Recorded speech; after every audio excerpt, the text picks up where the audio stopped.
Ladies and gentlemen, you are now rocking with the Trying to Be Grown podcast. We have a very special guest in the building today. I am your host, Imani Carter. Over there is my esteemed co-host, Mr. Byron Keaton. We have Coach Kevin Richardson II in the building with us today. K. Rich, what's up? Messing up his name, man. Oh, man. I ain't had no kid. I ain't no kid. I knew it was a second. It's been a minute.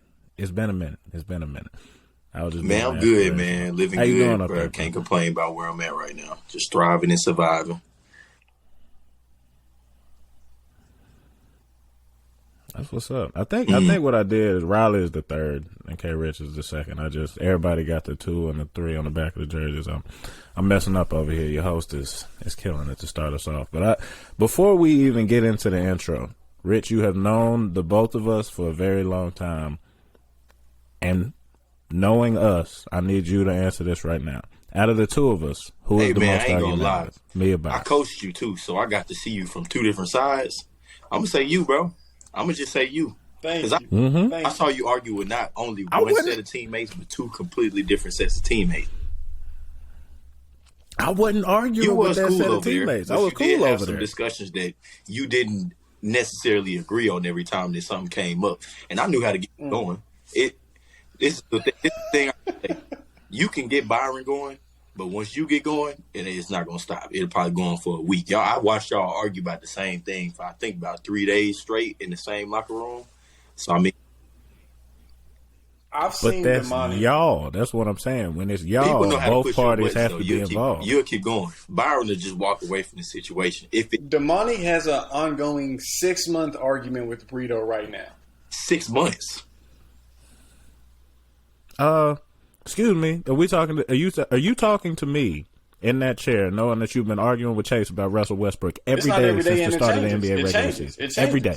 Every day. Based on no, new it is games. every day. You are arguing with every Brito. day. It is the same argument every day. 90% of the time. Thank you. No, man. I just asked a question. Okay. As a host, that's my job. Just because I'm better at it than him does not mean that I'm pulling this out of left field. Should we on a podcast? But no, Byron, every time that my phone rings and it's Twitter, I know that it's going to be you or Chase talking about Russell Westbrook. And 75% of the time, I disagree. Right. You go right there. You see, I'm not going to argue right here. He want to argue right now, but I'm not going to do it. I'll say, y'all will get started. Once y'all get started, it'll be hard to stop y'all. That's what I can say about both of y'all. I'm just passionate. That is true. And I'll leave it. I'll go ahead and try to bolster my argument a little bit and leave this alone. Wherever you rocking with us, we appreciate y'all rocking with us. Apple Podcasts, YouTube, Google Podcasts, Spotify, wherever you at. Byron, let me go ahead and let you, being that you're in the DB room with this guy, go ahead and give us an intro on Mr. Richardson II. I can't tell you all the things that Mr. Richardson have done, but I'm just going to highlight some of the main things. 1, came to Arkansas as a walk-on, ended up all SEC.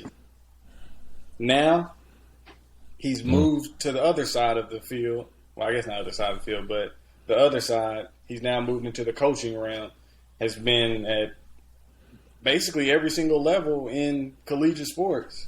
And now he just got promoted to, is it defensive backs? Defensive backs coach for Long Island University up there with Coach Cooper, as well as some other people that were also at Arkansas while we were there. But yeah, he's been jet setting, trend setting. I don't know about all that, man, but I'm working.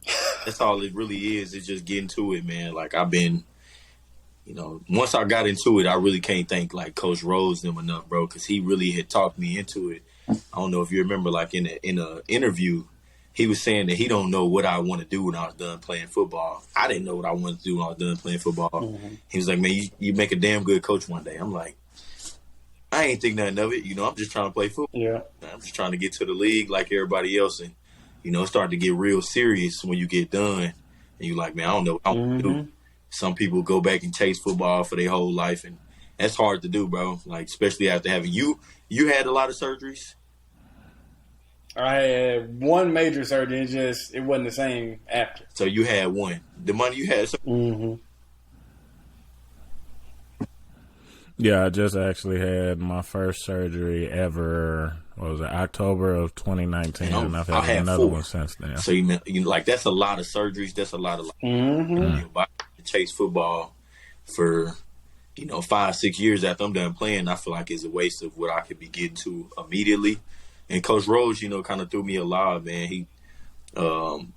He talked me into like going to the lowest level of football. So NAIA, it's not necessarily a bad thing to start there, but he said it'll teach you, if you love the game from a different perspective instead of a player. So you're going to have to, switch between those roles of being like a player, move towards being like in that coaching role. And, starting at that school, man, like I had to paint the fields. We were cutting the grass. I was like the equipment manager. I was almost like the academic counselor. I was the corners coach. I had to do everything. So it's like all the different hats that you had to wear kind of showed you, like what Coach Rose said, man, like, is this really what you want to do? And I ain't gonna lie, I questioned it at one point. I was like, man, I don't know. Like, this is too much. Like, one, you don't get no free time to yourself, and it's at the low level. So I'm like, imagine it working a Coach B schedule.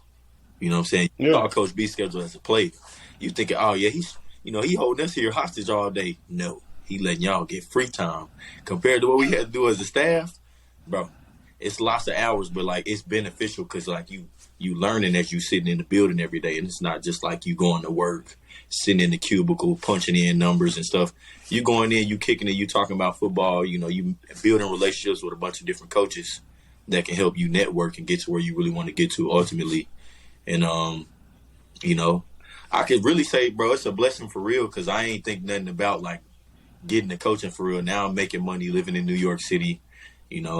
Like doing something a kid from Arkansas, like neither one of us, bro, never thought about doing it. I'm in a whole nother city. I'm closer to my girl. So, it's a blessing, bro, for real. I can say that about, getting into coaching. Yeah. Yeah, Rich is out there in Brooklyn. A shout out to the greatest rapper in human history, the Jigga Man Jay-Z. But just to go to your comment about crossing over, Byron. I knew Rich had crossed over because, we used to be teammates. I'm thinking when I get out there on the field, he referenced this, that he was at my school. He was at Northeastern State for, not a couple months, but a semester. And he sent me back on a drill. He sent me back on a drill. So I knew at that point that Rich was no longer one of us. I did it on purpose, too. I said, man, I'm finna get under Monty's skin, bro. I just wanted to see if he was going to, combat me like he would, like he would combat you. You know what I'm saying? Like y'all get to arguing. I want to see if he'd do it with me because I'm in the coaching role now. I clearly saw Damani touch the line. I just wanted to push a little bit. I'm going, boys, look, Damani ain't touched the line. Damani got to go back, make an example out of him. You either die a hero or you live long enough to see yourself become the villain. If he would have started arguing, what would you have done? Oh, Damani taking a lap. I wasn't going to play no games. What? And he a leader on the team, so I knew this was going to set the example. It's going to set the standard of how he's going to hold Damani accountable. So I just wanted to see how he would act. And he ain't say nothing. Back to the line, redid the drill again. I said, use me as the example. Damani's a leader right there. I like that. That's all. I get coaches pushing buttons, but like sometimes I did it because I know Damani. If it was anybody else, I wouldn't be surprised if you'd have got some kind of combativeness back to it. But Damani, I know I could push his button a little bit. Yeah. That was my first time. First time pushing the button like that. It had to be Damani if I was gonna do it. Now I feel picked on, but I'm gonna go ahead and leave that alone. So you being in the coaching ranks, obviously you're newer to the profession, but like you said, you've had some experience. You've been able to see some things at various spots. Transitioning into the role of just a position coach. Has there been anything especially difficult about making that transition? Did anything stick out? The biggest difference now, I think it's more just managing the room, dealing with everything that you got to deal with. You got to manage, 8, especially you got a big position group being a DB coach. You got receivers, you got O-line, those are pretty much the biggest position groups, and you got to manage all of those different personalities. You still got to cater to the different type of coaching styles that these kids can accept. another thing is you got to deal with recruiting, because now you got to recruit your own position, you got to recruit your own area, and then on top of that, you're dealing with just managing the game plan process of everything. And now we're not in the season right now. Now you start to deal with learning a new system. Like this would be my fourth place in 4 years that I've moved. And, I've been in multiple different defenses. Now it's starting to get to where I got, a seat at the table to where my opinion matters in game plan. And so you try to look at it from that different avenue and kind of take into consideration that you got to manage being their position coach, mentor, leader. And then you got to manage learning a new system. You got to manage teaching it to them. Then you got to manage recruiting kids and then still recruiting the kids that you got on campus, because their transfer portal is serious. So you want to keep the talent that you already got. And it's a lot of things that come with, wearing the hat now and being, head of a room, that comes with, time. It's going to take time to do that. And as a position coach at this level, you got to figure it out real fast. And I think that time is, something that we all know you can't get back. So you got to take advantage of the little time that you get learning the different skills that you got to learn and managing them all, put it all together to be a complete position coach. Yeah. And one thing I wanted to know is there anything that you've realized since becoming a coach that you wish you would have known as a player? Like any lessons? Every single day. It's always something that pop up, like just whether it be like how dedicated a lot of the kids are. You get to see, we all had teammates that weren't really dedicated to the game. Like they come there to college to kick it, so you get to see those kids that's actually dedicated to it. And sometimes it look like, man, damn, was I really dedicated to it like that? Because, they putting they all into this stuff, man. I don't know exactly, how deep into it I was. And I think that I like to work, you know what I'm saying? Like I like to lead. You remember we used to go up there on some Saturdays, do like footwork or something like that. I would go up there and Coach Rose told me to work on tackling. I'd go out there and tackle the dummy. But like these kids are like almost to one of them actually came up to me the other day and said, Coach, I'm fiending for the new drills. I'm like, what? You fiending for the drill? Hey, bro, don't tell me all that. Like, we gonna get to the drill work, bro. But don't tell me you fiending for it. But he like, Coach, I'm trying to get to it. So, you know what I'm saying? Like, I think just as far as like the dedication to it, I think like looking back, seeing as dedicated as a lot of these kids are, I feel like, man, I could have poured into it a little bit more and kind of held some teammates accountable a little bit more too. Because, like I said, we ain't have all our teammates dedicated to trying to help us win games all the time. And, being a leader on the team, I feel like I could have held them a little bit more accountable. Yeah. Well, I mean, sure, you definitely wearing a hat right now where you got to hold people accountable. And I'm just wondering, as a young coach, being somebody that's not as far removed from, just playing collegiate ball, living a collegiate lifestyle, would you say it's easier to connect with guys just on that level? And maybe is it tougher just for them to see you in that, I think that's coaching one of the biggest challenges you face as a young coach, especially like a young black coach, because they always think like, oh, he's still going to be viewing himself as a player. He's going to want to hang out with them. I moved past that, like you saw our GAs, you know what I'm saying? Like you cool with the GAs, but it's to a point now where you got to establish that coach-player relationship instead of like, oh, this is my homie. And that's still going to be like that because you can connect with them that type of way. And, you got the same kind of music taste, the same kind of clothing taste, shoes taste, just nightlife taste. So y'all all do the same type of thing. But I think the biggest challenge is one now trying to establish that player-coach relationship because I am young. I'm like the second youngest coach on our staff. And, between me and the receiver coach, both of us are the two youngest. But we deal with the biggest personalities, I could say, on the team, with it being receivers. So, without a doubt. Like just trying to make sure that they understand, like, all right, look, we cool. I'm going to look out for you. I'm going to make sure you set up for success. I'm going to teach you everything you need to know that I, kind of gathered along the process of being a coach now that I didn't know as a player, and I can pass those things off to you. But as far as like being my homie, yeah, you my boy. Like we can talk, we can talk about life. We can talk about music. We can talk about clothing. We can talk about all that type of stuff. But when it come down to it, I'm your coach.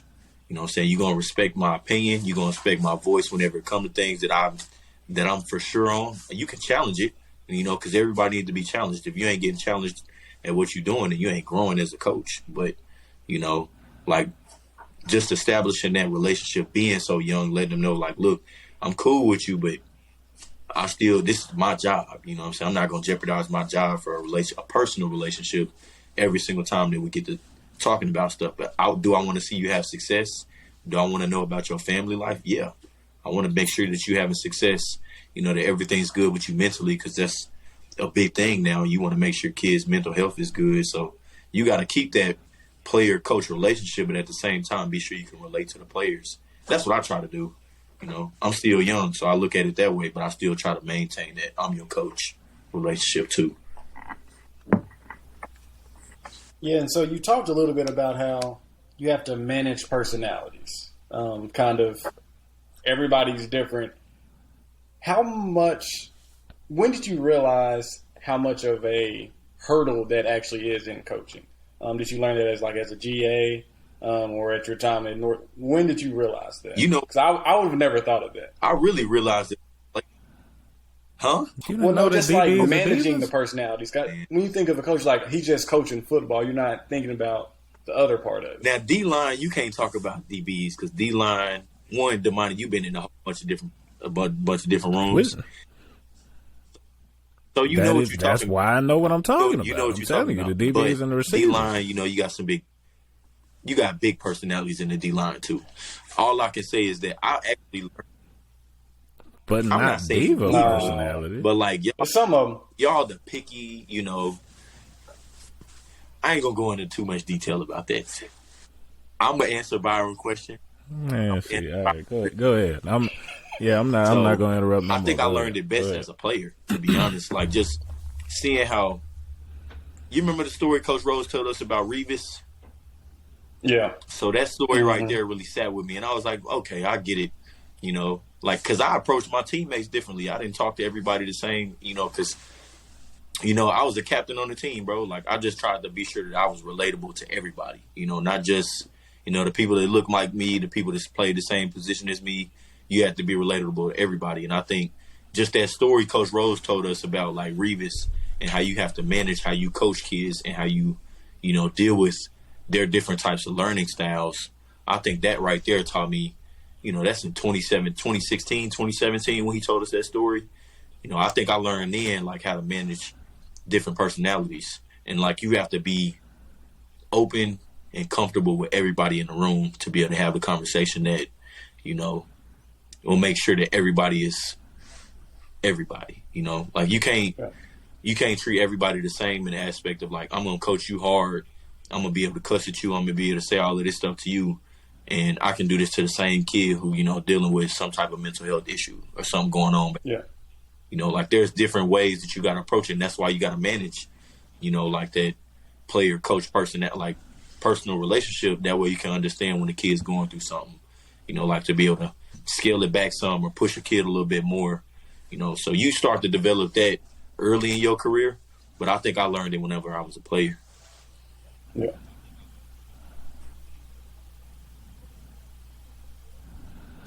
Well, this is kind of a fanatic question, but you can give us a snippet of the Revis story, or is it a private story? You talking about the Revis story? Yeah, man. That's the greatest, at least one of the greatest corners ever to play football. You know, Coach Rose coached at Pitt, right? Up his name so he's coaching. I think he said that Revis was like a freshman, and he knew he was going to be a really talented kid because he had started playing. And I guess, you know, Coach Rose liked to teach with the lights out, so, you know, you can see everything going on, especially from the back of the room, because it is one of the bigger rooms that you're going to coach, you know, having all the DBs in the same room. And he said that one day, you know, he's teaching and he's coaching Revis, and he coached him like a little harder than what he had normally done in his time there. And, you know, he's looking across the room, you know, everybody reacted differently to how he had talked to him. And he looked back in the back of the room and saw Revis. And, you know, I'm not going to talk about his personal, you know, feelings that he had towards it, but he noticed something, you know, kind of in the process of like just scanning across the room while he's teaching it to him. And he looks back and he sees Revis like, you know, visually, you know, emotional about like how he had coached him. So Coach Rose, you know, in Coach Rose, one of the best coaches I've ever had. I'm not even gonna lie to you. Byron probably can attest to that.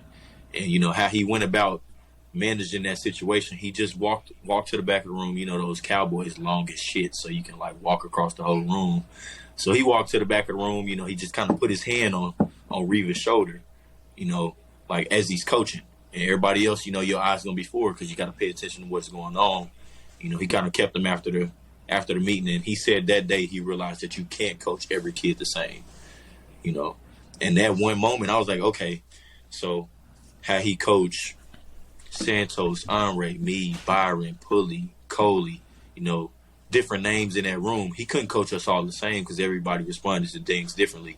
And I realized that even, you know, like the walk-on kids who didn't really play a lot, you have to manage like how you coach all of those different personalities, but different walks of life. You know, like some kids can't afford to be in school. Some of them struggling to even be in classes, you know, and then some kids dealing with personal things back home.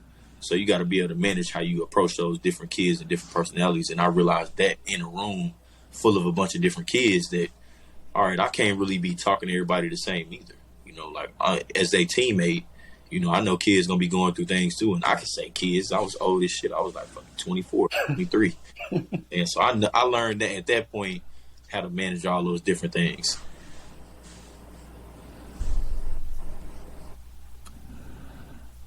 Well, that's invaluable advice. I don't even have a follow up to that. But Byron, you wanted to ask something about, you know, your lack of ability to withstand cold weather, what it's like moving from the south to the north. Well, so man, I'll go ahead and let you get that up. Let's see, I didn't move closer to the cold every time that I moved.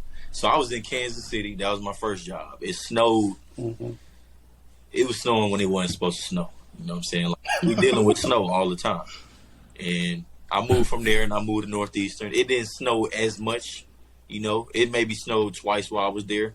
We had some ice, but that was close enough to be in Fayetteville. So I was it was around the same type of weather that I had experienced in college. And then I moved from there to Illinois.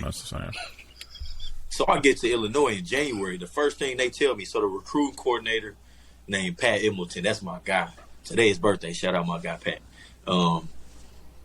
You know, so he get there. He from Illinois. You know, he grew up. He been at the University of Illinois as a in the recruiting role for a long time. He tell me, yeah, man, it's not going to snow a lot, you know. He said, we really don't see that much snow. I'm like, okay, cool. You know what I'm saying? I'm thinking, I'm in the north. I'm finna get a whole lot of snow. Bro, it's snowing the next day. And it snowed for like a week and a half, bro. You can look. It's on my Snapchat stories, bro. Like, I'm like, man, they talking about it's not going to snow up here, bro. It snowed for like a week. And we had like snow on the ground for like 3 weeks. And I'm talking about like 2.5, 3 feet of snow. It's not like no baby snow. You know how we in Fayetteville, it snowed an inch. We out of school for like a week. Yeah. We get 3 feet of snow up there, bro. You in class. Mm-hmm. They going to clear the roads off. You going to be busting your ass where you got to walk to, but you going to be in class. They ain't canceling nothing up there in the north. And I moved from there to here. Same thing. I get here, it's snowing the very next week that I'm here. I'm like, man, I can't get away from it. It's still cold now. It's freezing. It was 68 one day. You wake up the next day, it's snow on the ground. So one of the first things you had to buy once you got up there had to be like a big coat, huh? Bro, look, so Illinois, it's a FBS, you know, it's a Division I program. They can provide those types of things. We moving in the right direction here, so, you know, it's going to take a little time to get that type of stuff, but I brought my Illinois coat with me over here. That's how cold it is right here, right now. And that Illinois coat is luxury. I'm not even going to lie. It's luxury to get that type of stuff from a big school, so I'm going to hold on to that type. I still get all my Arkansas stuff. You know, the big Arkansas coat all the other sports got that we didn't get? The big one, I got that one. I still travel with that one around with me. Yeah. Mm-hmm. Have you noticed any difference between people from the South and the North? Oh, man. So, like is the culture the same or what? My girl from the North, you know, she from, you think Ohio Midwest or you think that's North?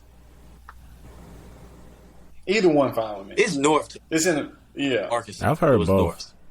But I don't, Did she say Midwest or did she say Midwest? But I'm just saying it's the North. It's north of us.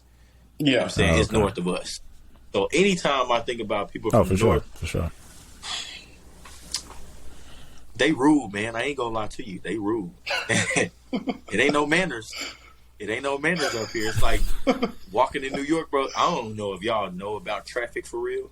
Like, we can think we saw some traffic down there, but this traffic up here is reckless. First off, you don't fear for yourself driving. You fear about the other people around you because you don't know what's gonna happen in the next 2 or 3 lane changes. Like, it's people moving all over. It's like a jigsaw puzzle, like moving through traffic, and they gonna speed. You look up, you doing 50. The speed limit say 50. It's people doing 80 driving through traffic. You like, bro, come on, bro. Like, it ain't even that serious. We getting to the same spot at the same time. It really don't matter. But like, it's rude. It's rude people in the North. I can't say that about up here. I ain't gonna say everybody like that, but you don't have people holding the door like, oh yeah, come on in, like we hold the door, or like somebody hit one of them light jogs, people gonna walk. They ain't gonna take no light.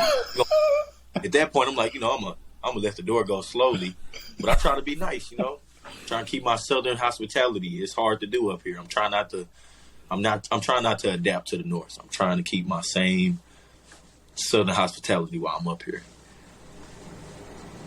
Well,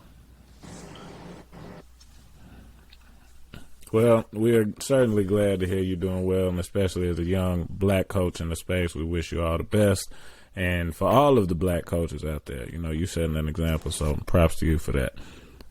So transitioning off of that, there's a bit of an age difference between you. You just referenced your significant other. Shout out to Jay. And we've been wanting to talk about this for a minute, so we're glad that we got somebody that fits the bill a little bit. Maybe not super significant to a lot of people, but I'd say 3.5 years is, a bit of an age gap. Is there anything, I'd say, notable that sticks out about dating somebody that's younger than you? Not really. I think, first off, women mature way faster than men. I think we can all attest to that. Y'all still playing video games? I've heard, yeah. Mm-hmm. Not as much. I play some, but not as much. Okay. Heavily. You still play video games? You? That's because you're busy. I still play heavily. How do you, Byron? I probably play. How old am I? I'm 24. 24. So it's still, you can still play your game a little bit. You know what I'm saying? Like, it gets to a point where, women they don't wake up, they don't grow up playing video games like we do. You know what I'm saying? Like, we fully invested into it. We get to argue about 2K.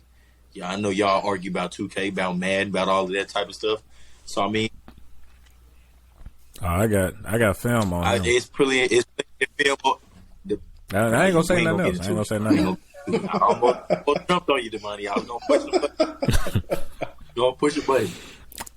Hey, no. I'm gonna just go ahead and address that now, Rich. Put it to you this way: if you went to the Smithsonian Museum and you saw the most amazing thing that you ever saw in your entire life, you probably want to take a picture, take a video, of it, right? That's why people take videos when they beat. That's why you take videos when you beat. That's why, right there, because it's so rare and it's so crazy. Nah, that's because you're hilarious when you lose. That's why I take videos of you. That's just because that, one, you're hilarious, and two, you will lie about it. Those are the two reasons. One, you're hilarious, and two, you will lie about it. I got you. I get that part. But I've seen y'all have some arguments before with video games. Gotta be. And that's something women don't do. You know what I'm saying? Oh, yeah. Women don't, I think they mature a lot faster than us. That is very true. And that's very what's true. crazy is, bro, I never thought, so my girl is my baby sister age. You know what I'm saying? Like, and I'm like, I ain't never see myself dating somebody younger than me, but like seeing the maturity, like seeing, like the drive, like that's somebody that motivates you. You know what I'm saying? One, you got to have an ultimate motivator for somebody that's going to be, that's going to be your significant other, somebody you potentially see yourself being with long term.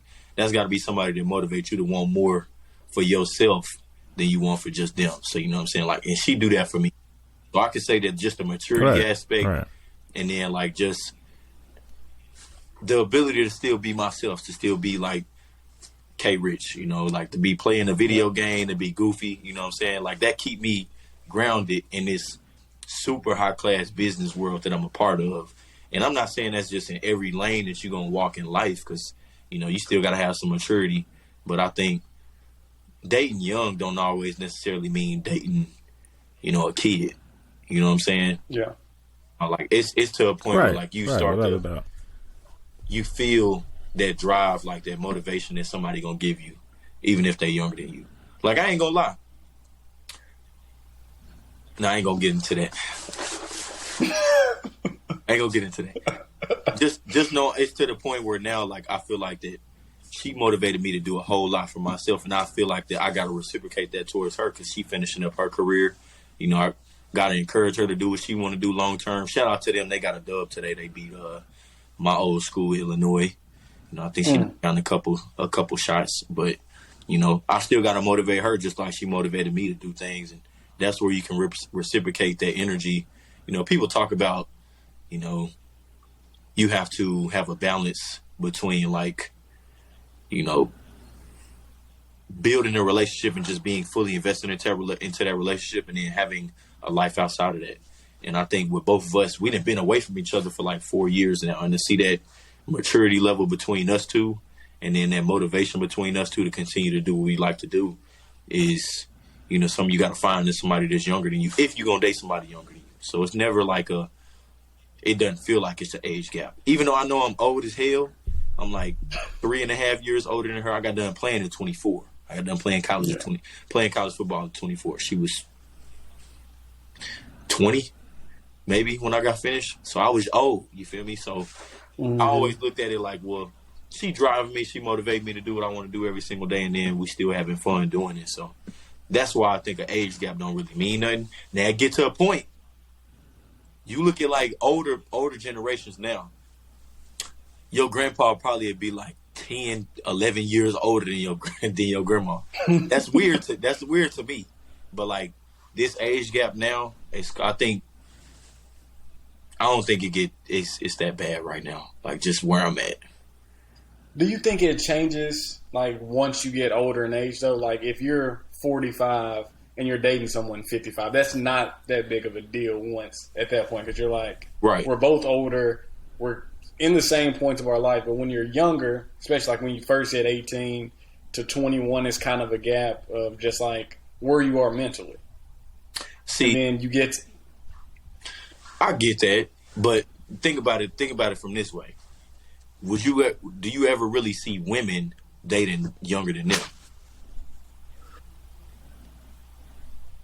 I don't think so. I don't think so. Go ahead and get into that.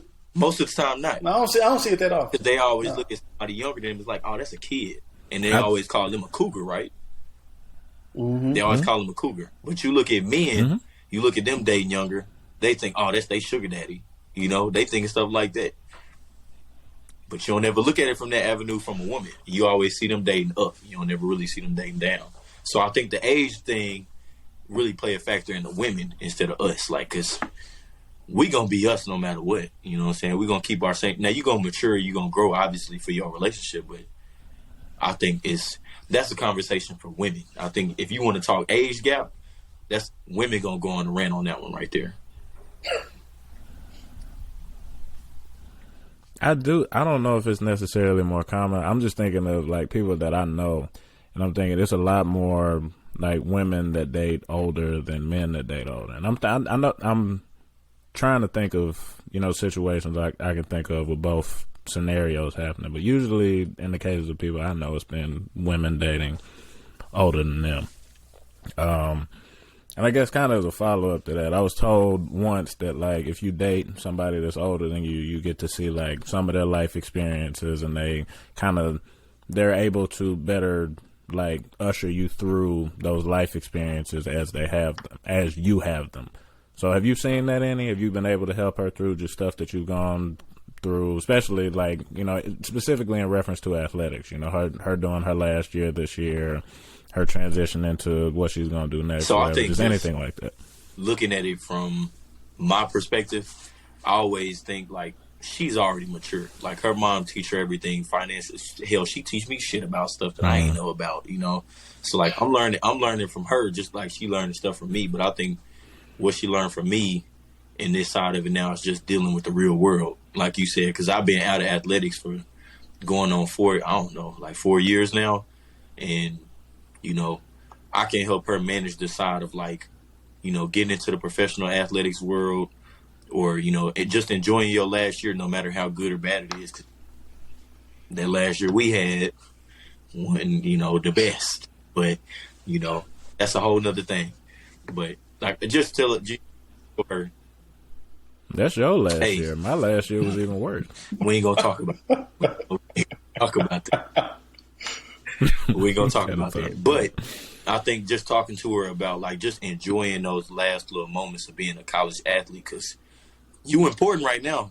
Once you put them cleats or them basketball shoes or the baseball bat or whatever you playing, once you put that stuff away, you ain't the focal point no more. You got to work for everything else that's going to come your way. And that's why I try to say, like, and she's done, like, a unbelievable job compared to what I have or what I did, just exploring the different things that college can provide to you. Like, she's been in, like, so I was in SAC. I don't know, Damani, you was in SAC, weren't you? I wasn't in SAC either. So SAC, kind of put you in a different world of administration side of things, and she built a lot of good relationships. Like, she was like the women's basketball chair for a long time. And then she got to, go do a summit with Commissioner Sankey. She actually got to vote on NCAA rule changes, like just building relationships in that avenue. Like, from an administration standpoint, I think she did an unbelievable job. And that's where, I think that I did do that coming through college, but I don't think I did as high intensity as she did. Like, she explored those things. She went to every one of the, leadership councils that they had in Birmingham. She went to, she did an internship with Maria Taylor, and, in different places. She been to, she connected. Wow. Like, she way more connected than, you know what I'm saying? So, like I said, I think I learned more from her, than anything. But I think just me being in the real world, explaining, about financial things, like I said, she learned a lot from her mom, just like I'm still learning everything from my parents too. My mom and dad teach me a lot about finances, and I'm 27, which, we all gonna continue to learn things about that. But the more we can provide for each other and what we learn can help us, as far as like building a family in the future. Yeah. That's good stuff, man. And now, see, I gotta ask I'm gonna divert the messy question to Byron. So, Byron, since we on the topic of dating outside your age range, you think you could date significantly older, significantly younger? Yeah, there's than a yourself? connection there. Well, I guess there's no way to do significantly younger than yourself now, just because we're only 24, 25. But let's just say significantly older for the sake of argument. 10 years older than you, could you do it? Yeah, that's old. Well, not old, but you know what I'm saying. That's like, if she was old enough to run for president, could you do it? I don't think so. Okay, could I do it? Yes. Do I want to do it? No. Because I think you still need to be somewhat in the same part of your life, more or less, to like have like a good relationship with anyone. Why do you say that? So you're saying that there's all the people that are 10 years removed from their partners can't be in a good relationship? I don't think so. That's not what I'm you're saying, or 10 you're saying years no? that don't work, because at this point, 10 years don't work. Because if this person has been through, they're like basically in the middle of their career, in which they've already they've already jumped off the springboard. They're not at the very beginning to where they're trying to feel their way through things. It feels good knowing you can go through something with somebody. If you 10 years apart, what y'all going through that's the same? Other than y'all 10 years apart. But wouldn't you want like some life experience, somebody that can teach you something about it? Because like at this point now, like you don't know a lot of stuff. Say somebody Correct. 10 years older than you experience everything else that you about to go through, and they can help you walk through it in a better way than they did, and they learned it and experienced it, and you just now getting into it. I'm not saying that it's the right thing to do to date somebody 10 years older than you, but I'm saying like as far as like making that decision, can't you learn something from it? I don't think you can get it. Possibly, but I don't think it would get to you in a relatable fashion. Because then you're in like a whole different, what they call it, generational group. Like I'm Gen Z. I'm dealing with a middle millennial, not like a edge millennial. Like we deep into the millennial. They saw 9/11 when they were 15 years old. I saw 9/11 when I was 3. We got different experiences, man. Hey, it's It crazy. don't make no. But look, but just looking at how far Gen Z goes, technically, if you want to put yourself in Gen Z, then Yep. your generation is more than 15 years. I wouldn't do that either. I don't understand how, if you're looking at, I got about a Look, this is what- 5 this is years what- each way buffer. After that, that's too much for me. 5 years each way. 5 years, that's it. So okay. Well, I'm not saying that that's like unreasonable for you to date people 5 years one way or the other, but I'm saying 6 years plus and you're done. Like that somebody's not even coming into your Not if views. they're They're right 6 years now. older than you. I'm cutting it off at 5. That's my hard stop. Dang. Maybe in 10 years, maybe we can You're branch too it rich. out, but them experiences just not gonna match, man. Then you're gonna be 10 years experience into something else that somebody ain't been through. Yeah, that's it. That's what I'm saying. You know, you got some experience that Sometimes- somebody else don't have. You got to go into some things blind though. Either way, it Sometimes goes. you learn the best from situations where you fail. I agree. So you looking at going into that's a weird is. way to describe relationships, bro. You've done that and you've described them like an NBA GM, just talking Yeah. about age ranges and stuff. I think the way that you look at this as a whole is kind of weird. If you just said, nah, I wouldn't do it, then that I started off with just saying maybe I would do it if we is connected, weird. but I See, said 10 most 10 likely years I a lot, wouldn't though. because relatable. 10 is a lot. 10 is a lot. But listen, you just 10 said years is a earlier, lot. you 10 was like, years what is if a you lot. like 45 and someone like 55? You know, like, That's fine. okay, they in the same walk of life, right? Kinda. Mm-hmm. Like the only difference is when you inside or outside of college. I think that's the biggest difference. If you still in school and you date somebody 10 years older than you, then I get it. Like they in a whole different world than you in, because they in the real world. You still experiencing college. You still experiencing getting drunk, going to parties, doing all that type of stuff. Versus they gotta wait and go to work tomorrow. You know what I'm saying? Like they gotta do that. So I think Yeah. if you inside of college and it's gonna be a age gap that'll be, you know, a freshman to a senior. But if you outside of college, I think it's where you start to see that, you know, oh, he 30, he 20, you know, he 30, she like 20, 22, 23. They still in college. Mm-hmm. But you know what I'm saying? You're not too far out of it. But once y'all both out of college, I think it's like, all right, they both in the real world now. They experiencing different things. And I think that's why the dating pool hard now for a lot of people, because they don't understand that everybody all going through waking up, having to go to work tomorrow, having to spend time with, trying to find time to spend with somebody else to build a relationship. But I don't know. I can't. Yeah, I guess I got a question for y'all now. So, Damani, you still in college. I'm at that 1 year removed from college. K. Rich, do you still feel like that young soul at heart, or do you feel more like an adult now since you've been removed from college? Hell. Where are you at right now? Hell no. I don't ever feel like no old soul. Like that's. I'll get there at some point, but I don't ever want to feel like I'm the old man, because I'm still, you know, I feel like I'm in my prime. I feel like I'm still, if I wanted to hoop right now, I could still go hoop. If I wanted to swing a baseball bat, I could still swing a baseball bat.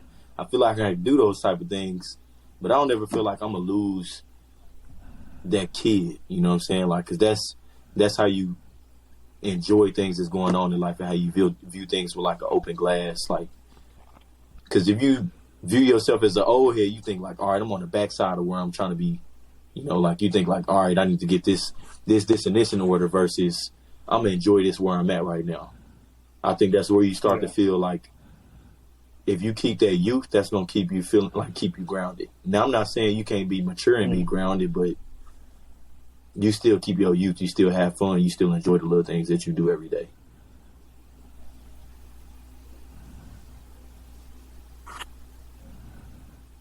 For me, I feel like, well, I mean, you know that I've kind of always been an old soul. So I mean, I feel both sides of this coin, because in terms of you know, being a person that lives kind of a non. I mean, I still feel, I don't necessarily get excited the way that you would think of a typical collegiate excitement, because, you know, I stay in the house, play the game, you know, just hang out. I'll sit around and do nothing and have a great day. But just looking at, I'd say that youth that K. Rich is talking about, I feel like I'm going to be 60 years old and still telling stupid jokes, laughing at them, popping out, trying to scare people. Give your damn self a heart attack. Actually, while I got y'all here, do you want to hear a time traveler's joke? Oh, it's 100% a dad joke. Do you want to hear a time traveler's joke? Never mind, y'all didn't like it. That is a terrible joke. That's a good joke. You know that's a good joke. Y'all didn't like it. You know that's a good joke. You know that's a good joke. He saw that some Laffy Taffy rapper. That's a good joke. That's a good joke. He probably did. Where did I get that from? It was something. So you on TikTok? No, it was TikTok. I got that from TikTok. Maybe I am a kid. Oh, without a doubt. Heavily. I'm a TikTok addict as of now. But yeah.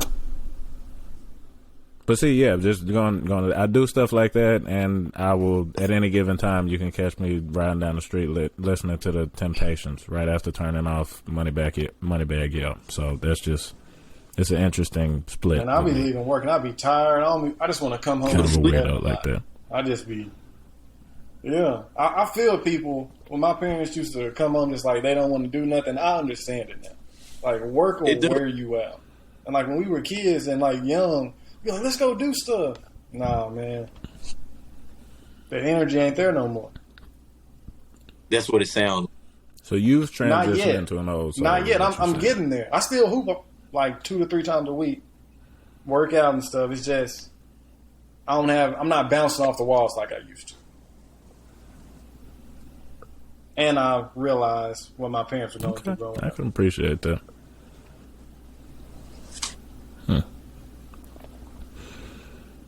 Well, let's go ahead and transition off that into this last thing. So, being that like you say you about a block from the Barclays Center, we know it's walking distance from the crib. Okay, so we got to ask you about this trade that just went down. You know, it's still recent news. Ben Simmons says he's going to be ready to play this week. We need to know, how do you feel about this Ben Simmons James Harden trade? Because you ain't got to deal with as many shots. You got to deal with nearly as many shots, and then Ben Simmons get to play the role that he been wanting to play. He don't want to take no damn shots. He don't want to take no shots. He in there to pass first and play defense now. Mm-hmm. And you got 2 prolific scorers in KD and Kyrie, and you got bench scorers in Patty Mills and Seth Curry. So you already dealing with, you know, a scoreability that you ain't normally gonna have on a team, and you know, I think it's gonna help them out, and I think it's a win for Philly too, though, because now it create more space for Embiid to work, because he got MVP caliber player, and you know, having another MVP talent on the team is gonna open the floor up a little bit more for him to play his game too. And you know, obviously he got a big bag of what he can do, and I think he's just gonna add to it more, learning from somebody like James Harden, who is, you know, one of the best scorers in the league. So, you know, I think it's a win-win. I don't think it's a loss on anybody's side. Now, they play, the 17th? March. I think March 10th. 10th. I'm going to try to go one of those to see it, because it's going to be must-see basketball. Yeah. Oh yeah, I'm ready to see when Ben Simmons go back to Philly. They ruthless. You know, Philly fans are gonna show. I got Ben Simmons hitting 3 threes. Tough. He gonna hit 3 threes. Hey, he working on college, and they gonna lose their mind. He might pick some up. Mm-hmm. He needs to get with. I'm shooting for it, man. But just in terms of trade analysis, I agree completely, because I think that Brooklyn, though it was kind of kept under wraps in the last 2 weeks before the trade happened, it seemed like they were not getting what they wanted out of James Harden in terms of, just him being okay with his situation and finishing out the season to the best of his ability. And we know the situation with Ben Simmons in Philadelphia was not good. It was very toxic, whatever descriptor you want to use. So being that both teams were going to be in a situation where they weren't getting the most out of either guy, I think, the trade kind of had to happen. And with Simmons being kind of a dead asset for the 76ers, I think, it's the best possible situation for Philly, even with all they had to get up, that you get James Harden on the back end of that. Ben Simmons acted like a kid. Like, come on, man. Like, just how they all handle those trade situations is what I don't understand. Now, I get you don't like a situation. You ain't always going to be dealt the cards that you like either whenever you go and play in the poker game or when you go and playing, blackjack. You ain't always going to get the same kind of cards you want, but you can at least play with what you got until the time being. Like, they deal with it by sitting out, by playing like a shitty basketball player. Like, bro, just play the game. That's all you got to do. Play the game. Somebody will figure something else. Somebody will figure something out for you. Like, you ain't got to be a kid about it. I don't think Philly really. Yeah, I agree with you there. They gave up a lot for James Harden. They gave up Seth Curry, Drummond. But think about 2 first-round picks. Who else they give up? It was somebody. It was somebody. They gave up too much, I think. But James way Harden. Too much. I just don't. I think that with Embiid playing as well as he's playing, and you expect Simmons to be there and to be a contributor. They needed somebody that could come and contribute and, let's just say, make them a reasonable assumption as a title contender. And with their current roster, they were not. Even with Joel Embiid playing as well as he's playing, so you pair him with James Harden, you at least have a fighting chance of playing winning basketball this year. But they decimated their rebounding and their defense. They got rid of everything that made them a somewhat decent team at the time. No, they kept Thibault. And, Drummond does provide a lot for you on the glass. He provides a lot for you on the defensive end. But Embiid, being the force that he is inside, he's kind of Drummond plus. So, obviously, you'd rather have 2 of them. But to have Joel Embiid still and to add probably... Yeah, and that's what I'm saying. In terms of stuff that they gave up, I agree that they gave up a lot. But to say that they gave up too much... I just don't know. Like I said, Ben Simmons to the Philadelphia... The 2 first-round picks will really get me. Is the other thing I'm talking about. Like, they gave up all those players plus 2 first-round picks. But you got to think, if Philly is winning, those are not going to be great picks. Those are going to be picks in the 20s. And we know... I think that they won't be top 10 picks. So, 2 first-round picks. We know that a lot of times that, those picks do end up being valuable, but more times than not, those don't end up being very valuable players. When you talk about the late 20s, not even the late 20s, just picks in the 20s. You need those. A lot of the picks in the 20s don't end up being starters. I just feel like, Philly could have handled it a lot better. Like, instead of giving away those draft picks, man, that's. Like you said, they giving away parts of things that they was going to draft to need. Like, if we just said that those are the picks that'll be role players, you're not going to draft superstars to come play with Joel Embiid and James Harden. You're going to draft role players, somebody who can come complement their game. And you just gave 2 of them away and the role players you already had on the team. So I feel like they're looking at it that way. It's a win from the aspect of getting Ben Simmons off of the team and bringing in a person that can help complement Joel Embiid, but I think they gave up a lot to get a player, Yeah.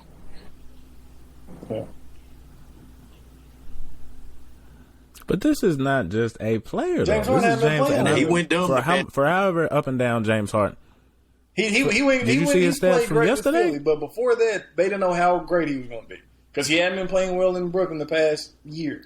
I understand that much, but I'm just saying, when you talk about James Harden's ceiling even now, you can't just say that you're just trading him for a player, because you're trading him for a former MVP, a guy that can do everything that you need him to do offensively, and just like one of the best offensive talents in the NBA. And I don't think there's any debate on that. He's definitely one of the best offensive talents in the NBA. And though the role players, without a doubt.